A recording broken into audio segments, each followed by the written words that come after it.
those on preventable infectious illness, which is still not well treated, but it's cheaper or more cost effective than surgery, which is expensive per person. So a lot of our supplies are obviously helping with fundamental surgeries, cesarean section, laparotomy, basic orthopedic surgery that are needed. And again, they're trained, they don't have the tools. Our mission is to correct this imbalance, which is, you're right, you could put your name on this, and you deservedly could put your name on the video because you're doing the same thing.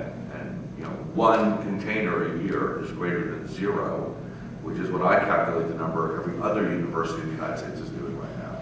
So if the other universities across the United States were to learn from you, we could have a lot of containers going. And our mission is to encourage it. We have no sense of desire to see anything but everyone do it. You know, the more the merrier. So we're very proud, you know, to be affiliated with you and honored the fact that you're, I don't know if any of the university does this, but you guys are leaders, and that's really great. And you know, the future's in your hands. One more thing, and then I'll get back to the slides. The Department of Defense, the Pentagon, did a study. I learned this from a congressman on the Foreign Ops Committee who's helping us.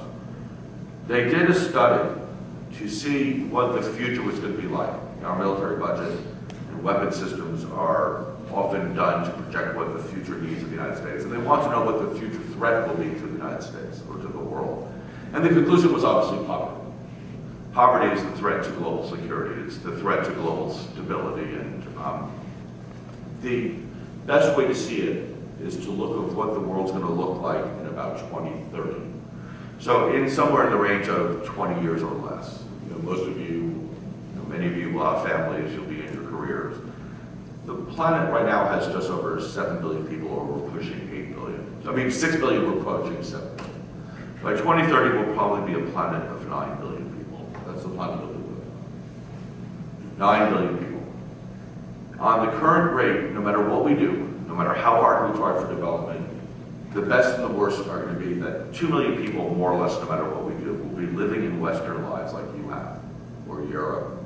Countries where there's reasonable governance, reasonable equality, women's rights, access to technology, healthcare, living on what we would call a developed nation status.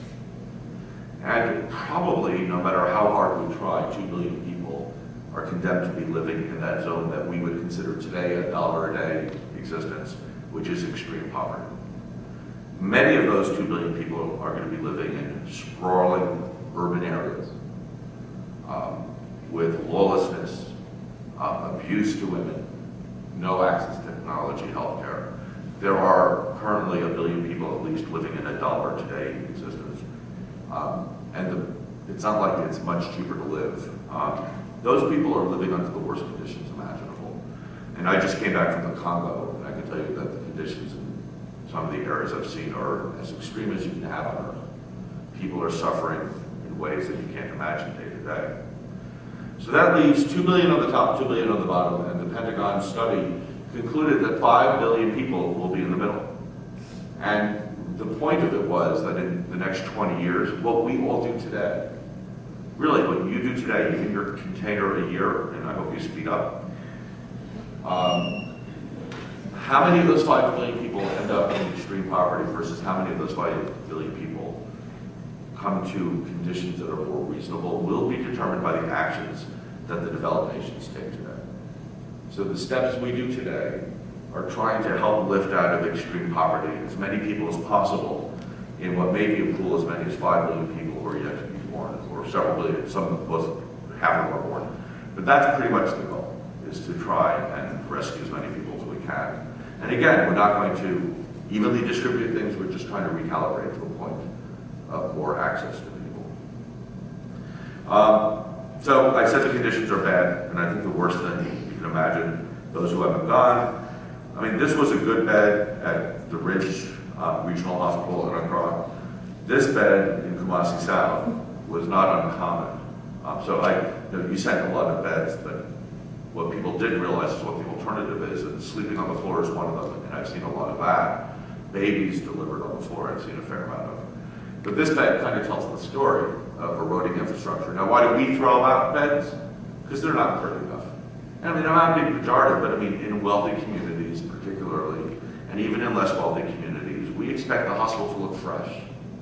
It's like Marriott Hotel has a policy of removing the furniture every 4 years and replacing it. Because Marriott Hotel, when you check into a hotel, you don't want it to look like your house. You want it new, right? I mean, that's kind of a drug. So the hospitals in this country have to look pretty, have to look new.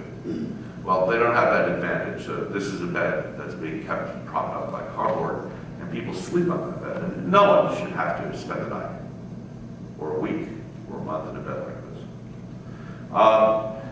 The medical wards, there's no electricity depending on whether you're in the dry season or the rainy season. It can be 90, 95 degrees inside with high humidity, no fan, no electricity, no television, no radio, no lights at night when it gets dark, nothing to read, nothing to do.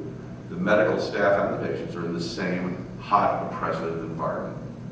And it's just still the air. And there's limited therapy. I'm sorry, but it smells difficult in any hospital, much less one without ventilation. And some of them have plumbing, others don't have much plumbing. And I was hearing some stories from the students overseas who had their own challenges dealing with it, right? So these wards they're hot, they're difficult. This guy's in a bed. I mean, this is kind of a typical environment. I mean, and it's difficult. It's certainly challenging. Why do I keep doing that? Yeah, okay. There's a children's ward, okay. I'm using the other buttons. This kid lost his arm playing soccer.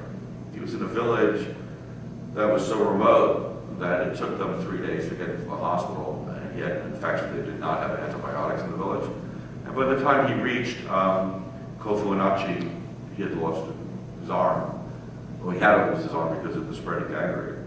And it's so random. I mean, it's just unimaginable in a developed country. It wouldn't happen here. You just get an antibiotic, you get Keflex from your doctor. And yet he lost his arm. You can see, we brought with us a photographer. I cannot take pictures well, but we have a great photographer who cares a lot, and he comes along on most of our trips, making some films for us. And you could just see his mother's face. Okay.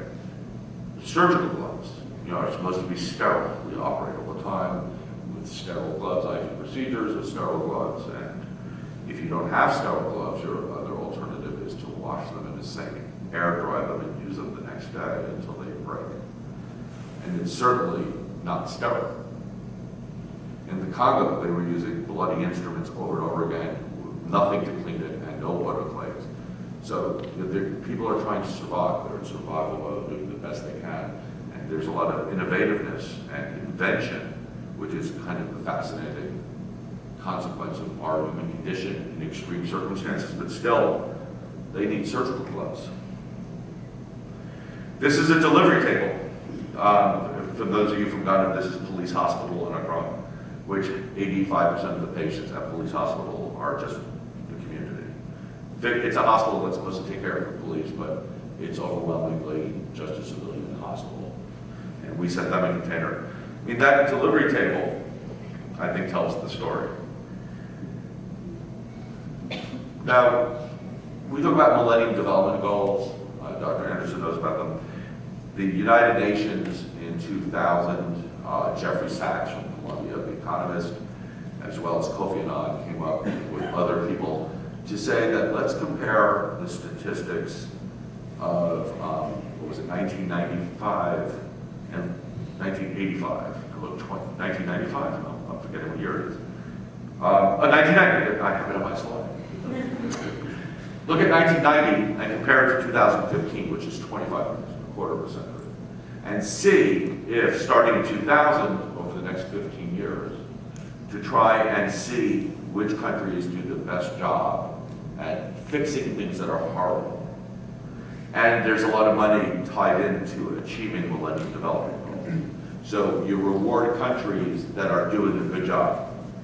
So it was a challenge among sub-Saharan African countries to present ways to improve conditions. Some of them